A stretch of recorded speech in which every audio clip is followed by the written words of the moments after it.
I've never heard of that before. But something you also said in Sania's podcast, which I thought was interesting, is we were never taught empathy.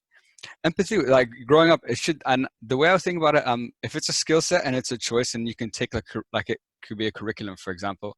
Why do you Mhm. think that was never taught, even in the societies like the collective societies that we've been talking about? It probably wasn't even taught there. Why do you think there's been a disconnect between that being a crucial like part of life and a skill set that we need to learn? I think that probably we didn't realize what was happening, right? So we have 3 decades of declining empathy. We've got data that shows that empathy's been on the decline for 30 years. And so much of that will be wrapped up with, the sort of second or third industrial revolution, the speed of life, the obsession with money, the crash of 2008, the geographical spread of people, urbanization, the role of technology. We've been really busy, right? The human race, evolving and running all the time.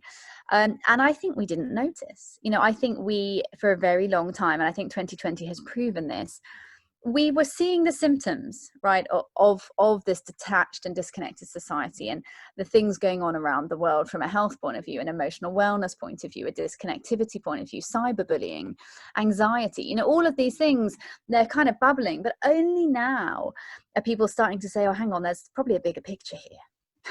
Yeah. We probably shouldn't just all take antidepressants and carry on as we were, which is one of my big sort of pain points that I'm really passionate about. Is why is it, Khaled, that it's okay for, my friend, my sister, my cousin, whatever, to be taking antidepressants in order to go to work?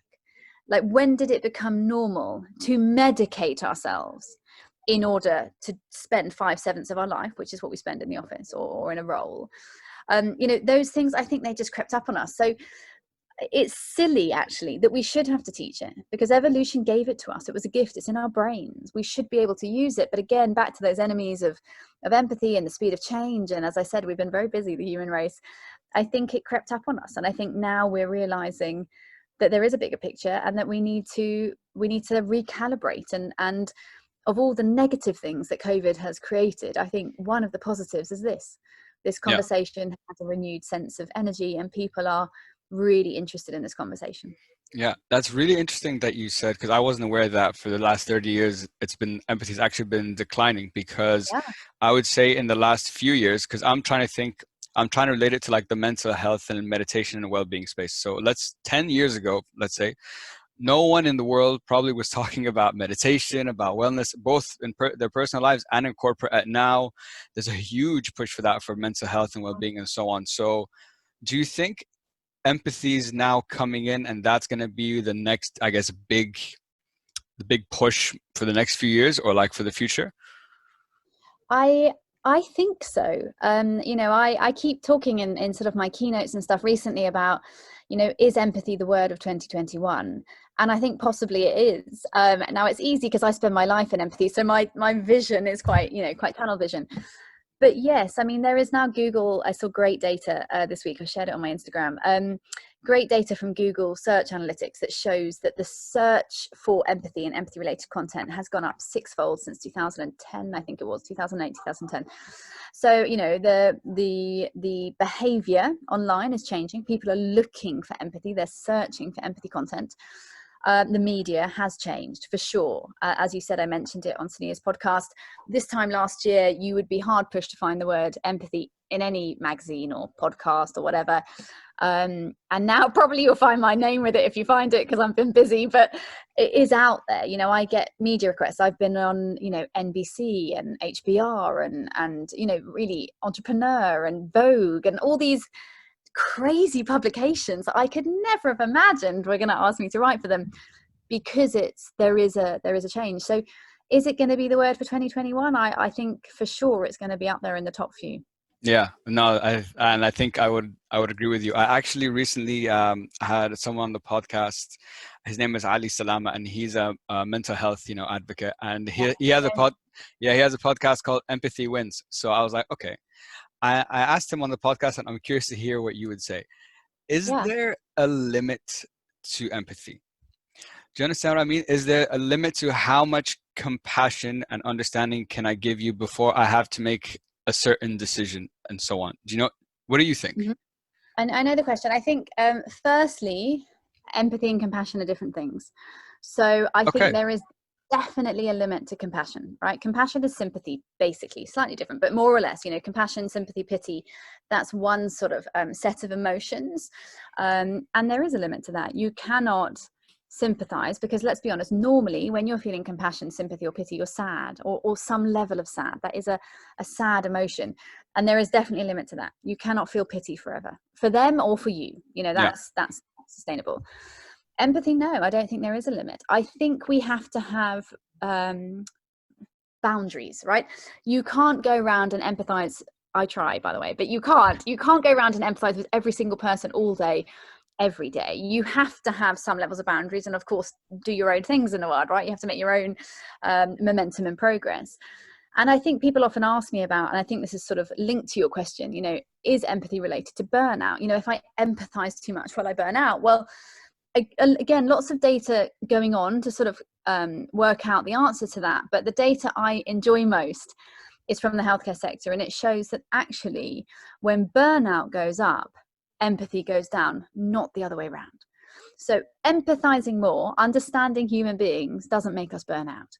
But when we are burnt out, we find it harder to understand others. Mm. So no, I don't think there's a limit to empathy. Fundamentally, empathy is about understanding, right? It's about taking perspectives. Sure. We can't have a limit in how many perspectives we can take.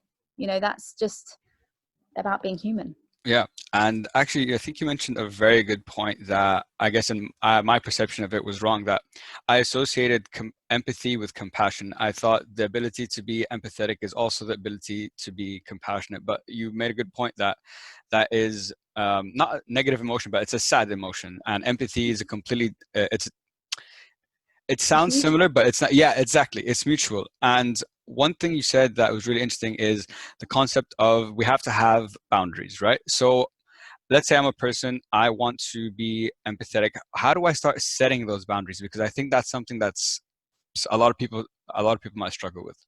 Hmm. Look, I think that the key thing to know is that because empathy is about understanding, there's two things that's really important about empathy. Number one, you don't have to agree. Okay.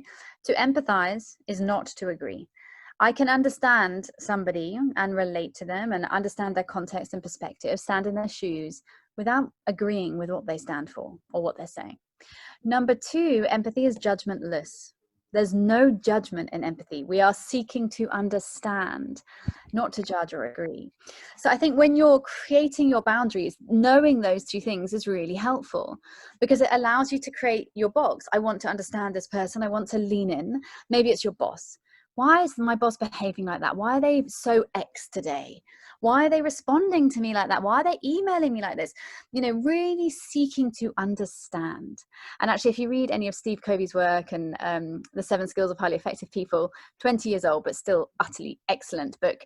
And he talks about it first. I think it's number 5, seek first to understand. You don't really need any boundaries beyond that, other than to know my job in this scenario is to lean into them, is to understand their context. Once you've got that straight in your head, I think you're okay. The other thing, as I said, is to understand the difference between empathy and sympathy. And one of the things that might help the listeners as well, and I love this example, is, so people ask me all the time, but empathy brings you closer to people, right? Empathy is about me understanding you, why you're doing this podcast, what your relevance is. Sympathy is, as I said, it's feeling pity. Now, in the great picture of that, what that means is that empathy pulls you together because you're understanding, you're becoming more unified. Sympathy creates distance. And Brené Brown, who, if your listeners know, go listen to her. If you don't, look her up. She's brilliant. But she has this little skit, it's like a cartoon on YouTube, and about empathy and sympathy. And she says, it's quite funny. She says, if you're walking along a road and there's a big hole in the road and there's someone at the bottom and they're shouting for help, empathy is jumping into the hole with them and helping them get out. Sympathy is standing at the top and saying, oh, I'm really sorry you fell in the hole. You're keeping your distance, right? So I think that kind of links back to how you have boundaries. Just understand what empathy is, and then you're able to lean into it, to raise your awareness and work out how you can do that best in the scenario that you're in. Yeah, I think, first of all, I love that example. That example, even for me personally, now I understand. Now it's really clear, and I get the difference between the two. And what you said about that empathy brings you closer together, and sympathy not doesn't take you apart, but keeps you at a safe distance. And that's, Exactly. Yeah. yeah, no, that makes a lot of sense.